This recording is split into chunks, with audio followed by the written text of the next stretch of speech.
Assalamualaikum warahmatullahi wabarakatuh dan salam sejahtera kepada murid-murid yang dikasihi sekalian. Bersama lagi Cikgu Anis dalam subjek Ekonomi Tingkatan 4. Baiklah pelajar-pelajar sekalian, tajuk kita pada hari ini adalah pendapatan individu. Baiklah, terdapat 3 objektif pembelajaran yang cikgu ingin pelajar-pelajar yang dikasihi semua tahu. Yang pertama iaitu untuk menentukan jenis-jenis pekerjaan mengikut sektor ekonomi. Yang kedua, bagi menjelaskan faktor-faktor yang mempengaruhi faktor pemilihan pekerjaan. Dan yang terakhir sekali, objektif kita pada hari ini bagi memahami jenis-jenis pendapatan individu. Baiklah, apakah kerjaya yang anda mahukan? Anda ingin menjadi doktor? Anda ingin menjadi guru? Anda ingin menjadi bomber atau anda ingin menjadi frontliner? Itu semua frontliner. Okey, baiklah. Cikgu akan masuk kepada jenis-jenis pekerjaan mengikut sektor.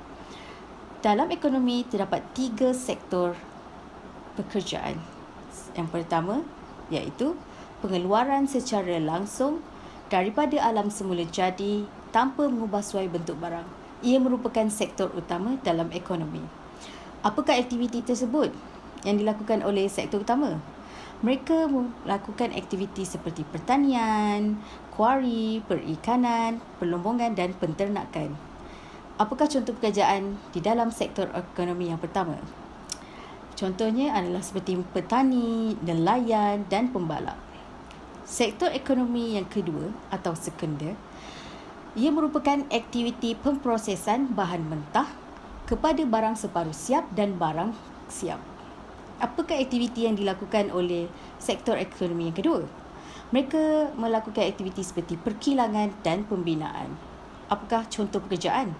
Contoh pekerjaan dalam sektor ekonomi yang kedua ialah operator pengeluaran, buruh binaan dan jurutera. Dan akhir sekali, jenis-jenis pekerjaan mengikut sektor. Sektor ketiga ataupun sektor yang ketiga. Sektor yang ketiga bermaksud ataupun dapat definisikan seperti menyediakan perkhidmatan seperti pendidikan, pengangkutan, perbankan, kesihatan dan insurans. Apakah contoh pekerjaan dalam sektor ekonomi yang ketiga? Contoh-contoh pekerjaan adalah seperti Cikgu Anis, guru, penyanyi, pramugari dan pegawai bank. Seterusnya kita akan masuk kepada topik faktor-faktor yang mempengaruhi pemilihan pekerjaan. Faktor-faktor yang mempengaruhi pemilihan pekerjaan terdapat 6 faktor. Yang pertama, upah, faedah sampingan, jaminan kerja, lokasi tempat kerja, suasana tempat kerja dan yang terakhir sekali, faktor-faktor yang lain. Cikgu akan masuk kepada upah. Apakah yang dapat dimaksudkan dengan upah? Upah merupakan ganjaran yang diterima oleh individu yang bekerja dengan majikan. Seterusnya, upah dibayar mengikut jam atau bilangan hari mereka bekerja. Dan seterusnya, apakah perbezaan upah antara individu? Wujud kerana upah boleh berbeza mengikut kelayakan akademik, pengalaman atau kemahiran, risiko pekerjaan, faktor permintaan dan penawaran buruh dan akhir sekali kesatuan sekerja. Seterusnya, faedah sampingan. Insentif yang diberikan oleh seseorang majikan kepada pekerja agar lebih bermotivasi untuk kekal bekerja dengan mereka. Mestilah kalau bos dah beri pakej percutian, kita mesti akan rasa lebih bermotivasi untuk bekerja. Betul ke, murid-murid sekalian? Baiklah, contoh-contoh faedah sampingan tersebut adalah seperti pakej percutian yang cikgu dah cakap tadi, tempat tinggal, diskaun pembelian barang di syarikat dan allowance makan. Faktor yang seterusnya adalah jaminan kerja. Baiklah, individu akan lebih tertarik kepada pekerjaan yang mempunyai jaminan yang tinggi. Pekerjaan yang lebih kepada risiko, tidak ramai yang ke arah pekerjaan itu. Contoh pekerjaan yang jaminannya yang tidak mempunyai jaminan yang tinggi adalah seperti pekerjaan sektor awam. Dan seterusnya, lokasi tempat kerja. Lokasi tempat kerja juga merupakan salah satu faktor kenapa seseorang individu itu memilih pekerjaan itu. Ia lebih kepada individu tersebut cenderung memilih untuk bekerja dekat dengan tempat tinggal mereka kerana dapat menjimatkan kos masa dan kos pengangkutan. Seterusnya, cikgu akan pergi kepada faktor suasana tempat kerja. Mestilah kita nak bekerja dalam keadaan yang selesa, murid-murid sekalian. Nanti anda semua bila dah besar, dah kerja, anda ingin memilih tempat suasana kerja yang selesa, rakan-rakan sekerja yang boleh buat kerja dengan baik, teamwork. Okay? Mestilah kita nak situasi pekerjaan yang selamat, rakan kerja yang mesra, waktu rehat yang mencukupi. Dan akhir sekali ialah faktor-faktor lain. Apakah faktor-faktor lain yang mempengaruhi pemilihan pekerjaan seseorang individu tu? Okey, yang pertama, kepuasan bekerja.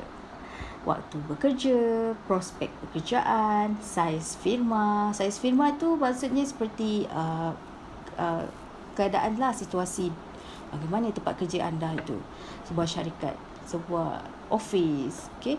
Dan akhir sekali adalah pengalaman dan kemahiran. Baiklah, objektif pelajaran kita yang terakhir adalah kita ingin mengetahui jenis-jenis pendapatan individu. Jenis-jenis pendapatan individu terdapat 6 juga. Jenis-jenis ini relate juga dengan faktor-faktor tadi pemilihan.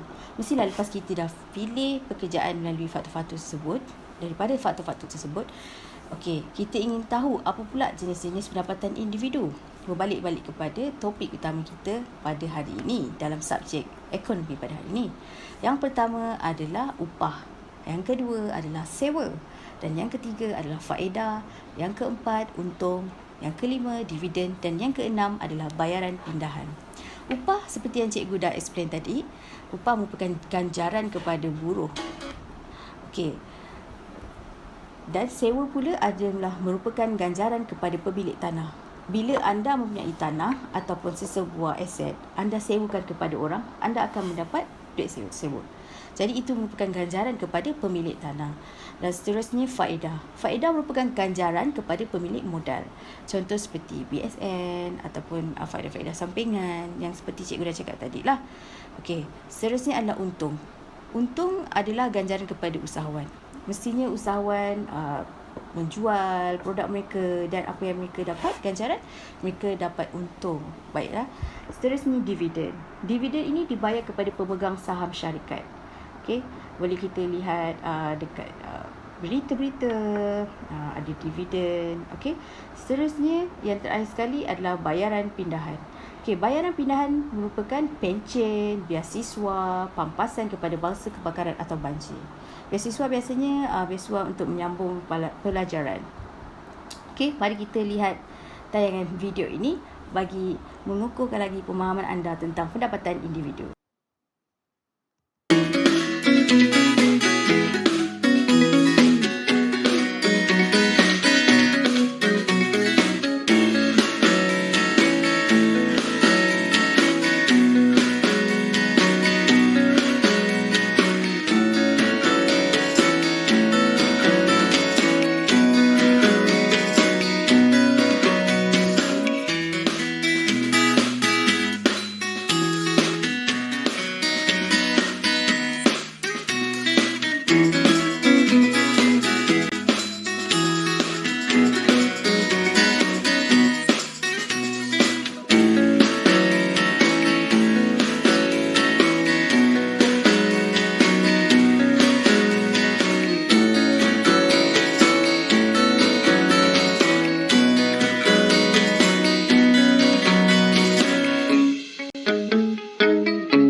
Baiklah, secara rumusannya, yang 3 perkara yang kita belajar dalam pendapatan individu pada hari ini adalah jenis-jenis pekerjaan, mengikut sektor ekonomi, faktor-faktor yang mempengaruhi faktor pemilihan pekerjaan, dan akhir sekali adalah jenis-jenis pendapatan individu.